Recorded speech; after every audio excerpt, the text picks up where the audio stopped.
अस्सलाम वालेकुम एवरीवन, क्या हाल चाल है? ठीक हो? मैं उम्मीद करता हूँ आप सब ऐसे होंगे। चलो जी, ये है जी, ये देख रहे हो सवाल दिहाड़ा है 3 मार्च सन 2026 6:40 हो गए ने।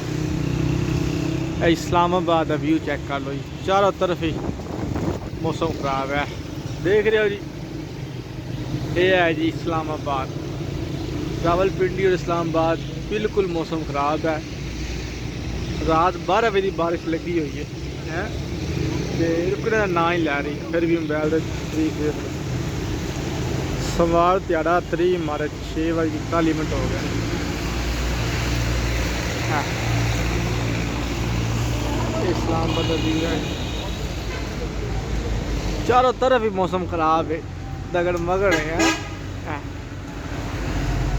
चारों तरफ ही। और हमारा वाजिद हुसैन बगदादी साहब है, ये हमारा वाजिद बाग ठीक हो गया। देखो न बारिश फिलहाल रुकी हुई है, किस टाइम बारिश शुरू होती है कोई पता नहीं, हम पता लग जाता है बारिश शुरू किस टाइम होती है। हाले भी चढ़ी गज रही है जी, किसी टाइम ही बारिश शुरू हो सकती है, कोई पता नहीं। ये है जी ये दुकान रिफ्रेशमेंट पैलेस।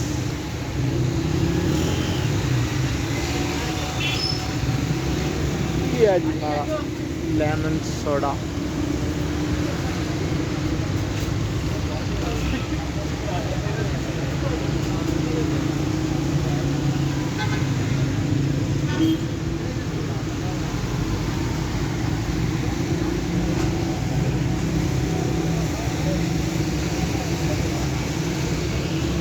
ओके हो गया जी, बाकी जन रब्ता करने तो सुना किसी ने की मामलात ने। और ये हमारे सरफराज भाई, मौसम ठंडा है और ये साथ समोसा चाट खा रहे हैं जी। ये हमारी समोसा चाट, ये है जी हमारा चाट वाला काउंटर।